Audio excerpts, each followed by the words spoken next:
श्री अनगादेवी अष्टोत्तरशतनामावली। ॐ श्री अनगायै नमः। ॐ महादेव्यै नमः।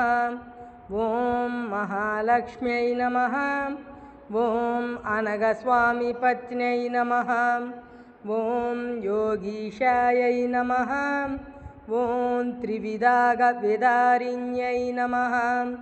ॐ त्रिगुणायै नमः। ॐ अष्टपुत्रकुटुम्बिन्यै नमः।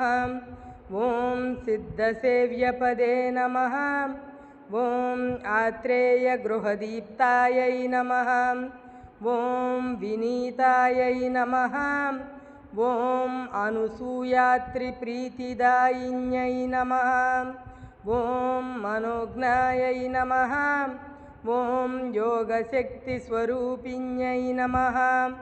ॐ योगातीतहृदे नमः। ॐ भर्तृशुश्रूषणोत्कर्षायै नमः। ॐ मतिमत्यै नमः। ॐ तापसिवेशधारिण्यै नमः। ॐ तापत्रयप्रदे नमः।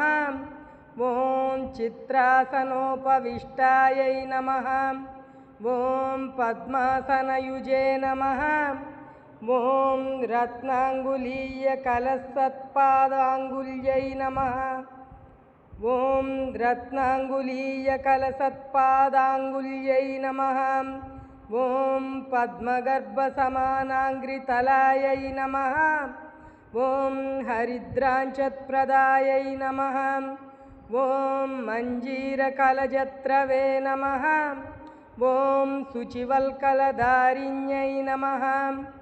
ॐ काञ्चीधामयुजे नमः। ॐ गले माङ्गल्यसूत्रायै नमः। ॐ ग्रैवेयालिधृते नमः। ॐ क्वनत्कङ्कणयुक्तायै नमः। ॐ पुष्पालङ्कृतये नमः। ॐ अभीतिमुद्रहस्तायै नमः। ॐ लीलाम्बोजर्रुते नमः। ॐ ताटङ्कयुगलीदीप्तायै नमः। ॐ नानारत्नसुदीप्तये नमः।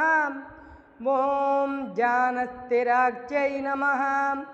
ॐ पालाञ्चत्तिलकायै नमः। ॐ मूर्धाबद्धजटाराजसुमदामालये नमः। ॐ भर्तृराज्ञपालनायै नमः। ॐ नानावेषधृते नमः। ॐ पञ्चपर्वाणितायै नमः।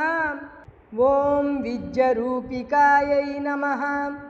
ॐ सर्वाभरणशीलायै नमः। ॐ स्वबलावृतवेदसे नमः। ॐ विष्णुपत्न्यै नमः। ॐ वेदमात्रे नमः। ॐ स्वच्छशङ्खधृते नमः।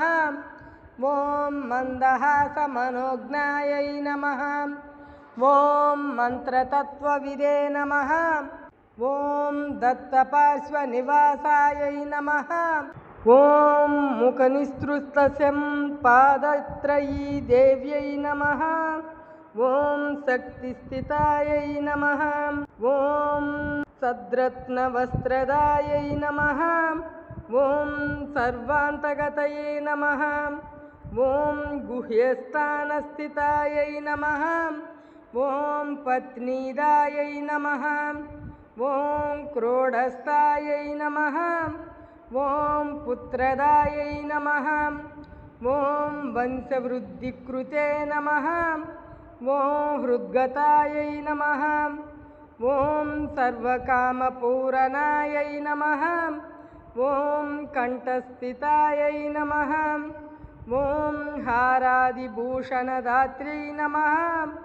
ॐ प्रवासिबन्धुसंयोगदायिकायै नमः।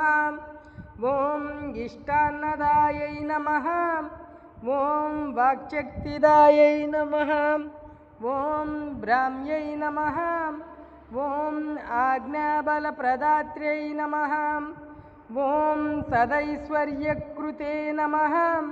ॐ मुखस्थितायै नमः ॐ कविताशक्तिदायै नमः ॐ शिरोगतायै नमः ॐ निर्दाहकर्यै नमः ॐ रौद्रै नमः ॐ जम्बासुरविद्याहिन्यै नमः ॐ जम्बवंशहृते नमः ॐ दत्ताङ्कसंस्थितायै नमः ॐ वैष्णव्यै नमः ॐ इन्द्रराज्यप्रदायिन्यै नमः ॐ देवप्रीतिकृते नमः ॐ नहुषात्मजदात्र्यै नमः ॐ लोकमात्रे नमः ॐ धर्मकीर्तिसुबोधिन्यै नमः ॐ शास्त्रमात्रे नमः ॐ भार्गवक्षिप्रतुष्टायै नमः